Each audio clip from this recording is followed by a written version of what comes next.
On this episode of Project Hemi Mag, we're going to get in there, address all the issues that are giving us those trouble codes, which is going to be mainly focused on taking care of the O2 sensors, the thermostat, and the coolant.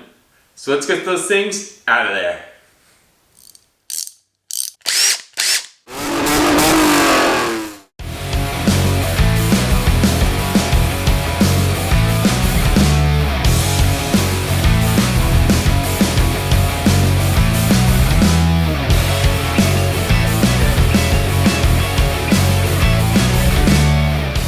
Welcome back to another episode of Project Hemi Mag. Chadwick with you again, and today it's time to finally dig into what was causing those trouble codes in the Magnum SRT8. Now, obviously the big thing is going to be getting it to pass smog, hopefully, is the end goal here. So we're going to address those O2 sensors. We're not just going to do the driver's side, which is the bank that was flagged with the trouble code. We're actually going to take care of all of them while we're in there. That's just how I do things, and chances are, if the driver's side's out, the passenger side probably pretty soon to follow, let's be honest. So we're going to get in there, replace all of those. We're also going to take care of the thermostat, which might be giving us that trouble code for the coolant system.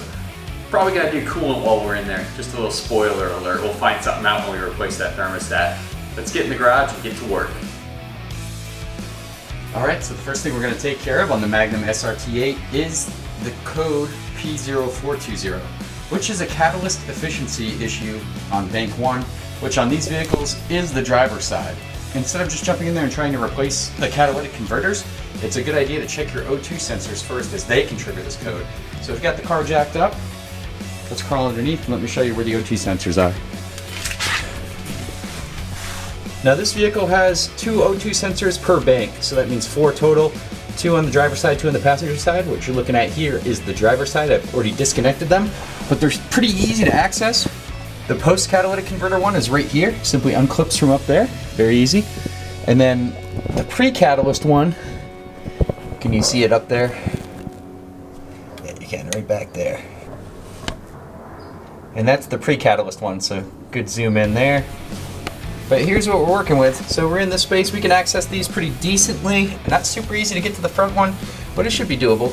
I'm going to go ahead and soak these in PB Blaster, or any other kind of penetrating oil should work fine, just because these are exposed to a lot of moisture being under the car, and they're the original, and this car has, 130 something thousand miles on it, so they're probably in there really good. So I've got an O2 sensor removal kit I'll be using, but first let's let these bad boys soak in some penetrating oil for a little bit. One of the worst things is when these things are rusted on and you round them off, taking them out. It's not a fun time to have to cut these out. So we're going to take our time, let them soak. Okay, I've got my O2 socket wrench on there. And just a 3/8 inch driver. We're going to try to break this thing loose. I have a extensive kit for various sensor removal, so it comes in very handy. This is the size I'm going with. I kind of picked the one that's best for the application, so let's see if this O2 sensor breaks loose. Yeah, that wasn't bad. Wow. How about that? That came out really good. Nice. So I'm going to loosen that by hand, and next we'll get up there and tackle that one back there, which I probably can't film because it's too hard to hold the camera and get my arm up there, but I'll show you when I remove them both. Oh, that was awesome. This is the post-cat O2 sensor out. It does look pretty old. It's definitely original. I really hope that clears out that code. I'd rather not replace this catalytic converter if I don't have to. There we go. And I've got the front one loose, the pre-cat. A little bit of a challenge to get to, but let's check it out. Wow, that one's completely white. I don't think I've ever seen an O2 sensor that toasted. I have a feeling that's probably what was tripping our code, but we're going to replace them both anyway just to be sure. But yeah, even compare these two. Yeah, look at that. I've never seen one that white. Yikes. Alright, well let's replace these bad boys and reset the ECU by disconnecting the battery. Then I'll reset the trouble codes, and then we'll drive it, and hopefully that code will be out of the system. And we get this thing smogged and registered. We've got our authentic Mopar replacement O2 sensors, the pre-cat and post-cat. They look pretty dang similar, just like the ones I pulled out. So I'm not sure there's a big difference between which one goes where, but make sure you get the part numbers right. The O2 sensors are O2 sensors, so they're going to send the same signal. I think it's when you have a two O2 sensor setup like this, I could be wrong, but usually they communicate with each other, telling a different value. So the rear one should be sending a different value to the computer versus what the front one's saying. And that basically is picking up your emissions, what's coming out. It'll detect fuel usage, things like that. And it's basically kind of telling the computer if this is working. Because the catalytic converter really doesn't have a sensor, it's just a scrubber. So if those two values are the same, it can flag this is not working, but it could be wrong if this one's fouled. It could be reading wrong, and that could also be tripping the exact same trouble code. So my hope is replacing these O2 sensors, getting rid of that P0420 code. Go ahead and install these new O2 sensors, and then clear the code.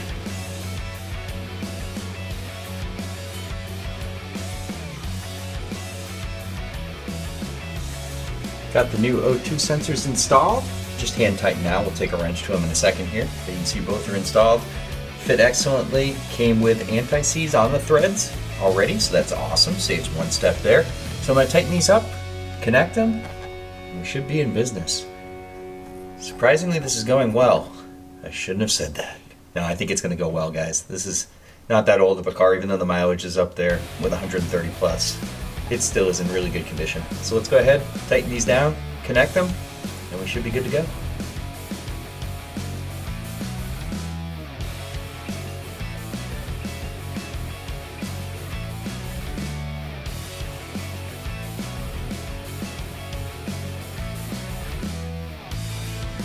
All right, about to swap out this thermostat. Doesn't appear to be working as well. It's too slow, it's triggering that code that we need to get resolved. So swapping that out is the first place to start. Pretty easy to get to. There's two 13mm bolts on each side, so we'll take care of those. I've also taped up a bag underneath. See it taped up there, just a plastic gallon bag with some duct tape holding it in place. Not my best engineering endeavor, but the plan is that the coolant should fall into this bag and collect as much as possible so I don't make a mess. I do have my jerk pan underneath just in case. And if I have to put that coolant back in the system, it'll be a lot easier if it's in a nice clean baggie. Also, jack the front of the car up, get it up off the ground, and that will help a lot with how much coolant you're going to lose. So let's go ahead and do this. Two 13mm bolts.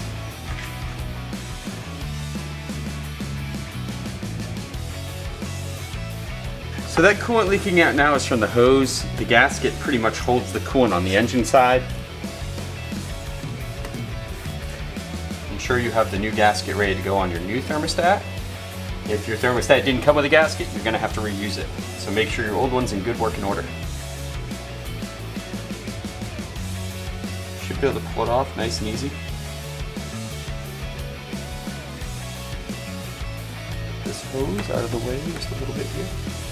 And actually probably tie that up with a, let's get a bungee cord. I like to use that method to get things out of the way. Let me zoom out and show you guys what I just did. Just bungee corded the radiator hose, the upper radiator hose, to the front of the car here. That way, that's giving me that good separation. And I should be able to get the new thermostat on there. Let me move my camera for you. There you go. Switching to manual zoom. And I'll put a flashlight on it for added effect. On these jobs, anytime you can get something out of the way, make your job easier, you gotta enjoy that. Alright, that's probably as good as it's going to get. Let's go ahead and pop that old one off. Now pay attention to how it's oriented, the little dingle. That's the technical term for this, it's called a dingle. I'll put the real name in the video. But you want to make sure that's oriented up. So you want to orient this the same kind of way. Now this is where we're going to see some coolant, so let's be quick when jamming the other one in there. Yeah, the original one's not going to pop out, so you're going to want to use a screwdriver.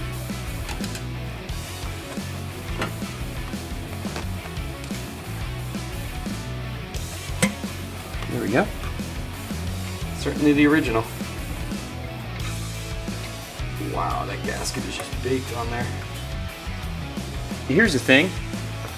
I'm seeing traditional green coolant in there. I don't know if you guys can pick that up on the video. That's a no-no. So we're gonna drain the coolant system. We'll go ahead and replace the thermostat and everything. Dang it. Yeah, someone used green coolant. That's a no-no. Should be pink. Should be using the right kind of coolant for this thing, so All right, another thing to do. Let's go ahead and replace the thermostat anyway. But you can see how having the car jacked up doesn't allow for any of that coolant to come out. I'm actually gonna clean up the mating surface a little bit. There looks like there's a little corrosion on there. So not a bad idea to get in there and kind of clean that up.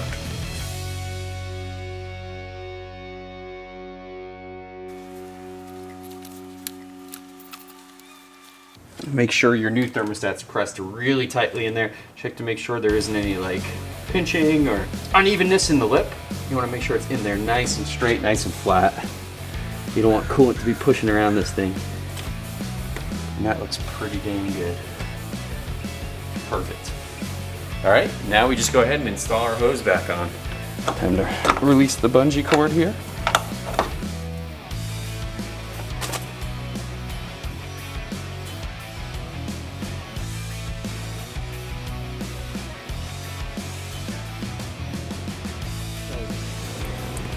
As we discovered when we took out the thermostat to replace it, the green coolant in the SRT8 Magnum is not supposed to be there, guys. So we're going to replace it with the appropriate coolant for the system. You can see it's draining slowly now.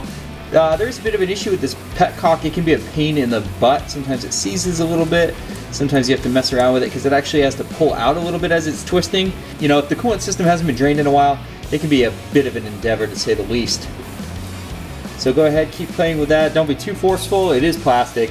I just used some regular pliers and gently eased it open until it starts to flow. Now to increase this flow, we can obviously go up there and take the radiator cap off, and that'll cause it to flow quite a bit more. So we're going to let this drain out, and then we'll go ahead and replace it with the appropriate fluid. As you can see, pulling that radiator cap off has greatly increased our coolant flow, so it'll drain a lot quicker. I like to do that after I get my pan in the right spot and make sure everything's good to go before I start off with a flow like that. All right, gonna let this drain out. Here's the correct fluid to add to your SRT8.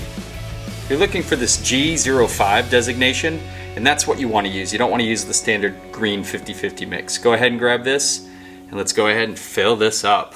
As you can see, it does have a Chrysler mark on it.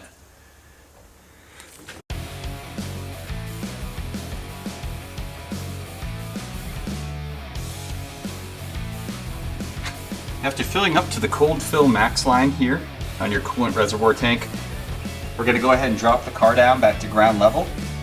We're then going to go ahead and run it up to operating temp, and then we're going to go ahead and bleed it. Now right here you have your bleeding release valve, and now there is a way to just kind of loosen that while the car's running, and the excess coolant and air should escape through there. I did find a 6mm Allen key, loosens that up real nice. So that's what we're gonna do. So we're gonna go ahead, put the car back on the ground and let it idle.